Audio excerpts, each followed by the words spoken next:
Lights fall. The sky is blue, slowly transitioning to purple and yellow as the end of the day nears, casting the stage in warm, golden light. The leaves are a multitude of vibrant colors, and in the air is a crisp breeze running over the mountains. Charlie is standing in a clearing closed off by lines of apple trees. There is a maple tree located downstage right, with a tire swing hanging from its branches, and leaves are scattered over the ground. They are waiting, baskets beside them, to be led further into the orchard. It's quiet, except for the rustle of leaves. It's chilly, and every so often a leaf falls from the maple tree. Charlie is alone. They are anxious, waiting, and gathering their courage. There is a long pause. Charlie takes out their phone and dials. As it's ringing, they are picking at their cuticles. No one picks up. Hey, Aspen, I knew you probably wouldn't pick up. I mean, I hope that you would, but I understand why you're not. At least I think I do. Have I done something? I really want to talk with you about the accident and everything. It's been a few days, and I haven't heard from you. I, I need to know that you're okay. I can't really remember much. I want to try and piece it together, but nobody is telling me anything, and Aspen enters stage left, holding a cider. Oh my god, I'm so sorry for being late. I saw that little apple cider stand and I just had to get one. The line was so long and oh, it's ready to it's get. it's fine. uh, I mean, we don't have to if you're not up to it. Oh no, it's good. Aspen takes a sip from the cider. Sure is chilly today. Yeah, it is. I got us tickets for the hayride. I hope that's okay. They should be That here. sounds fun. I thank you for coming out here with me today. Oh, it's no problem. I mean, it's tradition, right? Yeah, tradition. Right. So, how are you feeling with everything? Charlie crouches down to grab an apple from a nearby tree, dusting it off. It's a little bruised, but not too bad. Fine, it was a lot. I mean, it still is, but I just I'm fine. Now, I'm good. That's good to hear. You know you can talk to me whenever you want. Charlie returns with a couple of apples and puts them into the baskets. Could I have a sip of that? Of course, here. Thanks. Ugh, where are they? They should be here by now. I don't see them, but it's not a bad thing. You get to hang out with me. Yeah, of course. Lucky me. What? No way! They can't still have that here. That's insane. Here, you remember this thing? When did we last use this last? Like eighth grade? Oh, wow. Yeah, it was the summer right before high school. God, it was like 6 or so years ago now. We are so old. Come here, let me push you. No, I don't think that's a good idea. Please, Charlie. For me, for old time's sake. I, I don't know. Please. Uh, Fine. Yes. Charlie takes their time, putting the cider into the basket with the apples before going and sliding into the tire swing. Aspen begins to pull the swing back very far, preparing for a huge push. Wait, Aspen, stop. You're gonna make me fall off. Oh my God, Aspen! Aspen starts to laugh. Charlie follows. Aspen runs and drags the swing, slowing it down. As the dust and leaves begin to settle and the laughter dies down, Aspen and Charlie are left in the quiet, breathing a little heavily. Aspen stands behind the swing with arms draped over the top. Charlie slides out of the swing and sits again on it, feet grounded in the dirt. I've missed you. I know. I've I've missed you too. It's strange being here, isn't it, after so much? Oh, I hadn't really thought about it, but I was just so excited that you wanted to meet up with me, and I hoped that you weren't too. And I just did. I suppose you're right, though. It is strange, in a way, to be in a place stuck in time like this. I mean, look at this swing. It has to be over a decade old, and yet it hasn't changed. Nothing has. We have so many memories here that it's almost as if you're picking up a dusty picture frame that was lost in the bottom of some box you never unpacked since you moved last and had completely forgotten about in the back of the closet. But one day you're looking through things because you're bored. You find that drawing of a horse you made as a kid, a card from your grandfather wishing you a happy 11th birthday, your 8th grade yearbook signed with sappy messages by people you'll never speak to again. A bunch of useless crap like that. But then you find this picture. It's unsuspecting at first. An old plastic picture frame, something you'd find at the dollar store for super cheap, but you dust off the glass with like an old single striped sock, and you start to see the image clearer and clearer until the memory is just there, as if it was yesterday. You start to look at the other things a little differently too. The art, the card, the yearbook, the picture, even the sock. They hold indispensable value as if they're tickets to your past. And so you sit there for hours going through items lost to time, and you remember. Anyway, as I'm said, I'm so happy that you came out here to meet me, and I know since the accident that things I really don't want to. they've been hard for you, and Can we not? I completely understand. Please. And you're not alone, and This needs I to might stop. be able to. I'm studying No, you psychology, can't. and I know that It's a not- break can. How can you? I understand. No, no, I no, do. no. Ever since I've been studying, you know that I. No, please. I can. Look, I It's know. really I can. all about you. I will figure this. Really, you don't out. understand. I will fix everything. I don't need or want you to. Asp runs on from stage left, laughing, gunning for the maple tree. She is wearing a pretty dress and nice shoes. Char runs behind, trying to keep up. Aspen and Charlie freeze in place. Aspen, wait for me. At the base of the tree, Asp pulls off her shoes and throws them carelessly to the side. Get over here and help me. Asp begins to climb into the tire swing, trying to reach the top, where it connects to the tree branch. Stop, you're gonna fall and get hurt. No way. Johnny dared me to climb the tree, and I'm going to do it. Saying I couldn't? Huh? This will show him. Huh? But nothing. Stop being such a worry rat, Chart. I'll be fine. Now get over here and hold the swing. Are you sure this is a good idea? Of course it is. Do you see any lower branches? Well, no, but Asp. Exactly. This is the only way I can do it. It's not even that high. Huh, not that high. Sure. It's really not. I promise. Oh, you can join me if you want. It'll be fun. Excuse me for not trusting your judgment, but you have a messed up picture of what fun is. What? I have lots of fun and you know it. Huh. I guess you're right. I always am. Haha. Since you're seriously doing this, grab me an apple while you're up there. What? Apples do not grow on maple trees, you dummy. I know that. You're going to be up high. So see if you can reach the top of one of the apple trees or something. That's where all the good apples are. Okay, but you're gonna owe me like big time. Oh, sure. Big time. Like how you still owe me for getting you into my class so you can see that boy you like. The one with the big teeth. Brad. It's Brad, and he does not have big teeth. Right. Brad. And you totally tripped and fell on your face right in front of him.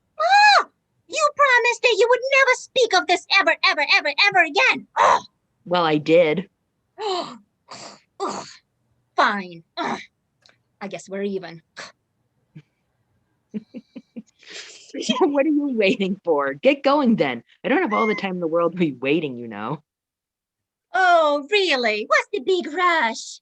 I have big plans. Ooh, big plans. Huge. Oh, enormous. Monumental. Tremendous. Absolutely astronomical. Ooh, behemoths. Haha. Ooh, big word. What a big Yeah. vocabulary you have. Yeah. Oh, shut up. Ooh, ooh, ooh, ooh. Wait. Oh, I made it. Woohoo! That's awesome.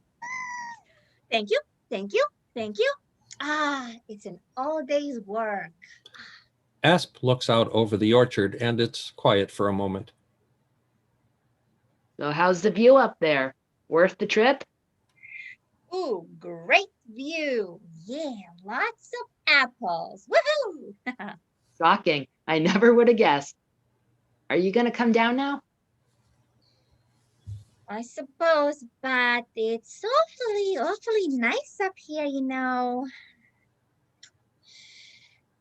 Okay. Well, I'm done now. Are you still holding the swing? You're good to go. Asp climbs down. So, are you going to the party next weekend? You never confirmed. The planner needs to make sure that there's enough food.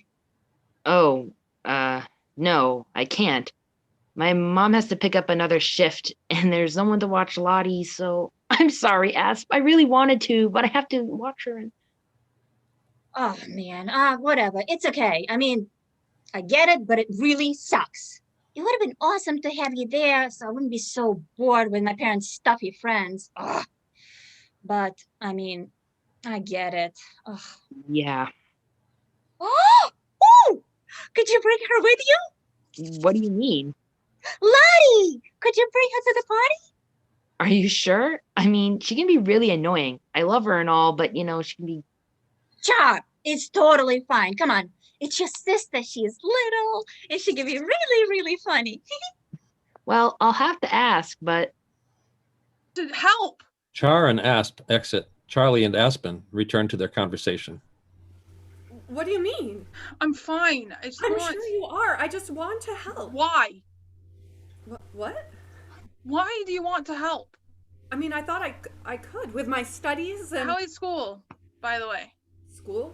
Oh, I mean, good. Well, great, I guess.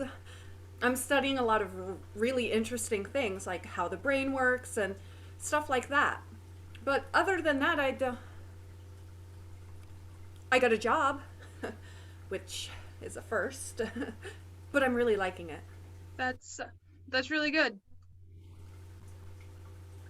Are you planning on going back to school, I mean? I'm not sure. I mean, I know that the accident was really hard on you, and is that why you... I didn't drop out. Oh, I mean, I knew that. I'm just taking a break. And I might transfer. We're just trying to figure everything out right now. Yeah, that makes sense. Are you sure you don't want me to Drop it? How's your mom doing? Is she still working at the barn? Yeah, she's the manager now. That's great. Do they still have those super huge cinnamon rolls? Yeah. Ugh, God, those were the best. Oh, and Lottie, how is she doing? She entered high school this year, so that's been a great time. But really, she's enjoying school, and I couldn't be prouder of her. She's always been like a really great little sister. Oh shit, I almost forgot to tell you. I was accepted into the house. They said I was a perfect match. Isn't that exciting? I mean, I knew I would be. Look at me. I'm everything that they're looking for. I saw something on the side of the road last night. I couldn't see what it was right away. I thought it could have been a bag of trash, but it wasn't moving. It could have been a bag of trash. Anyways. It was dark out, I can't remember. The woods were dark, though, endless, closing in on both sides, swallowing up the sky. The forest itself was breathing, watching, waiting for something, for me. I got out of my car to check. I had to, just to be sure. It could have been a bag of trash. It wasn't. It was still breathing. Its chest went up and down so slowly, I couldn't look. I looked. I couldn't not. I was there with it. Legs twitching, eyes fluttering. And then it stopped. I didn't help. I couldn't. There wasn't anything left. How did it get there? It didn't get there on its own. It was dead. Nearly. Someone must have moved it then. Left it to rot into the earth. Someone dragged it across the rocks and the dirt, smearing its life into the dust behind it, to leave it there, alone. Oh, it smelled. God, I can still smell it. Iron and rot, matted fur, crusting burgundy and brown, white too. It was sharp, jutting. How long? It was more than a day, but less than a week.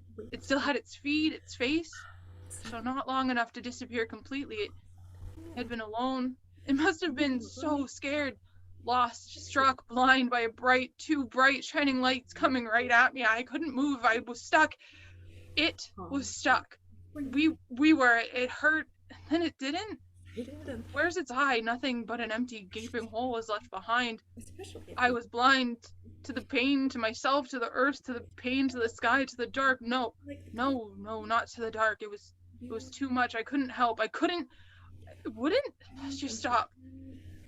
Snow started to fall. Big, fluffy pieces. It was beautiful. Dusting the ground, the trees, the grass, my hair, my eyelashes. The corpse. Red dripping into white. It was beautiful. Wrong. It was so cold. And warm.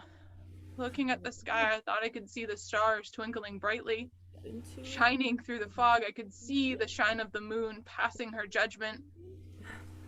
What was once a warm embrace is now nothing more than a withering glance. Far away, distant. There's too much distance.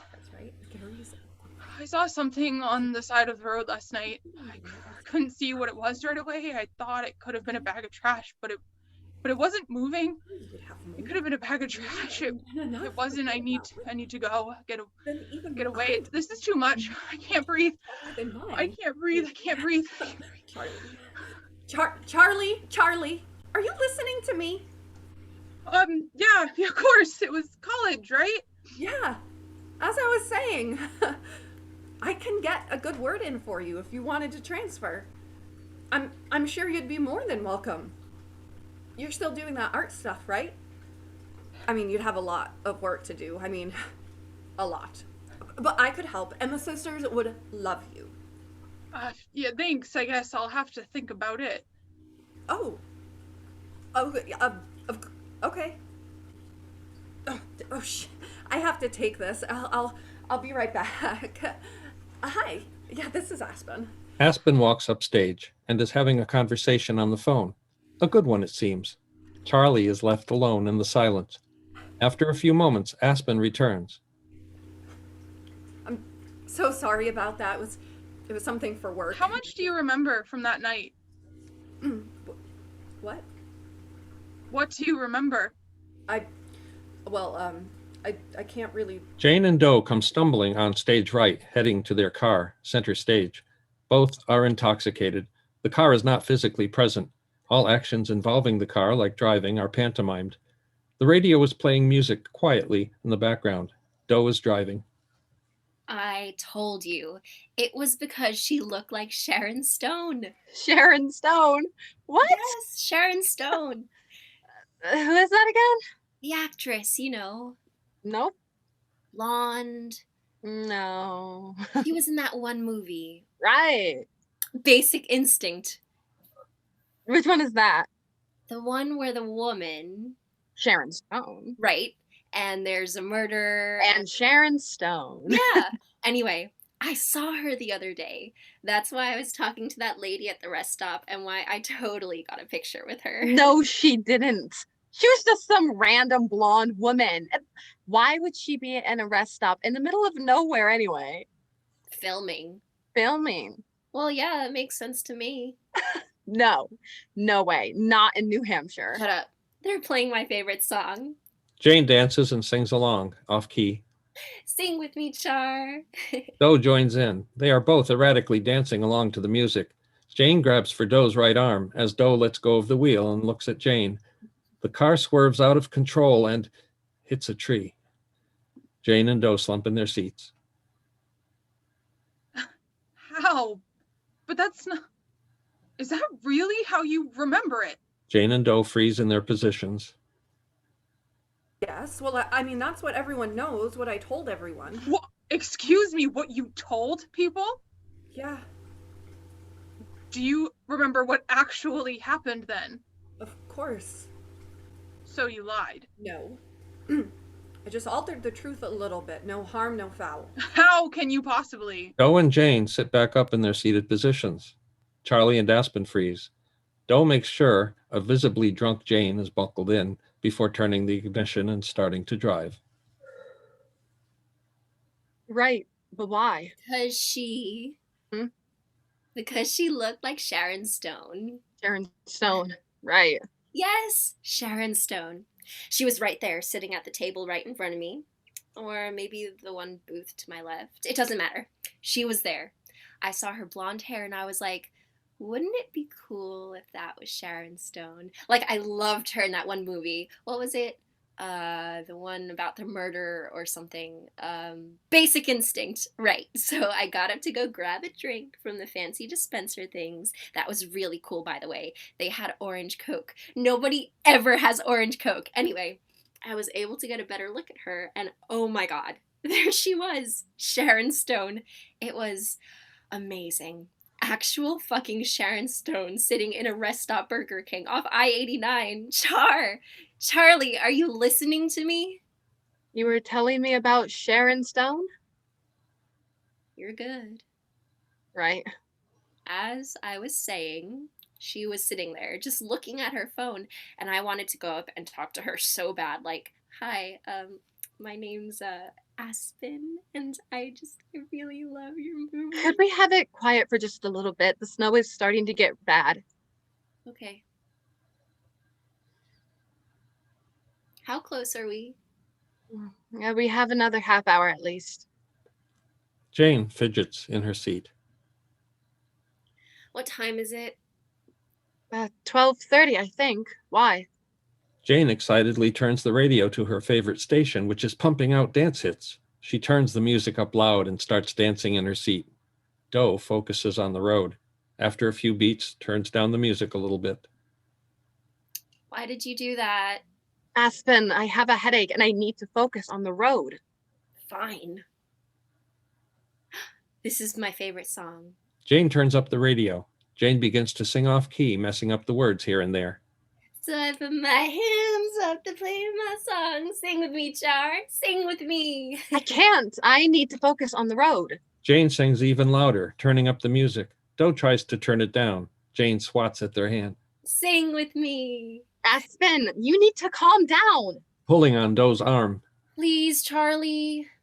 Stop it. Jane pulls on Doe's arm again, harder.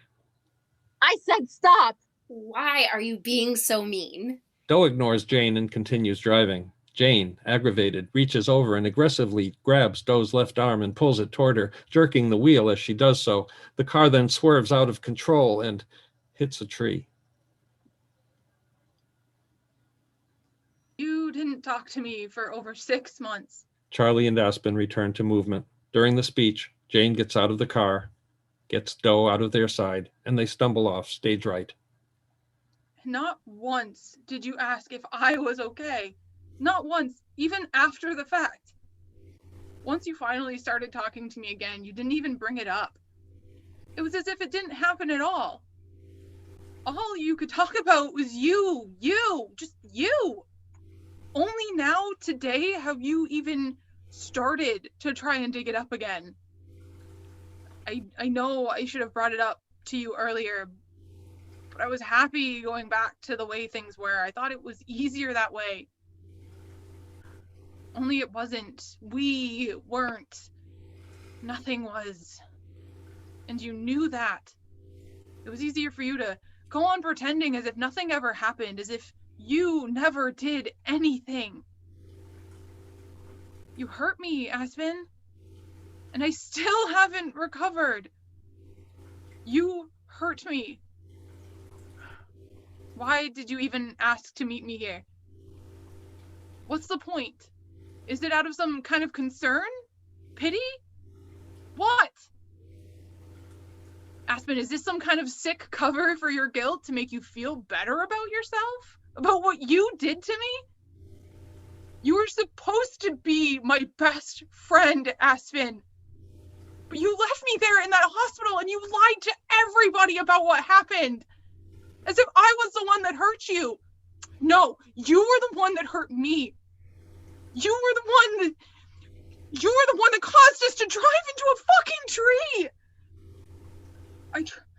I tried to make things right. I called you and I was so worried that you were hurt and no one was telling me anything. But by the time I heard anything, it was over a month later and you were back at school, happy to forget about the friends you left broken back home. You know, for someone who likes to talk so much, you're awfully quiet. Why did you stop talking to me, Aspen? Aspen, just talk to me! I was afraid, okay? Of what?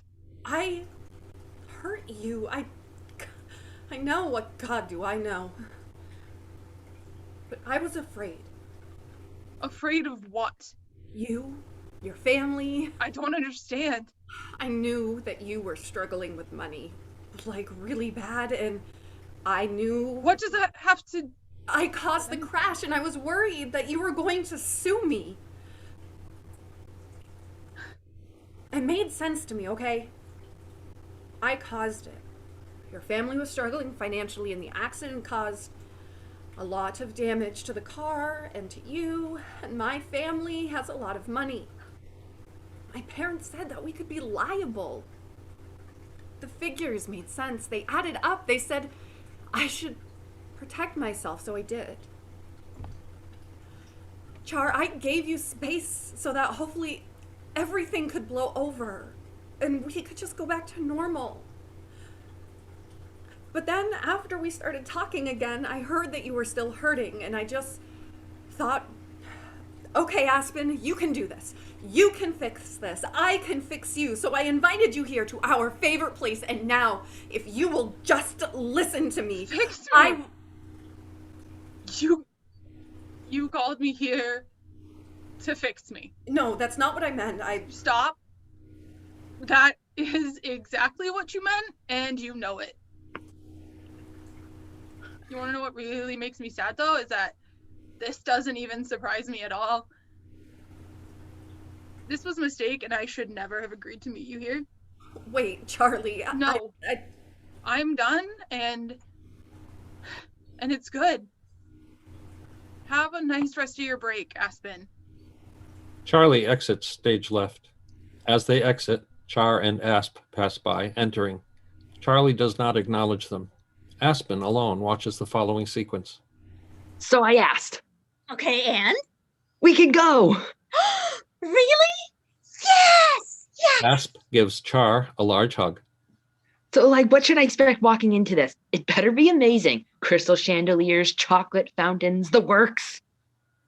Well, I can't promise all that, but there'll be cake. Lots of it. What flavor?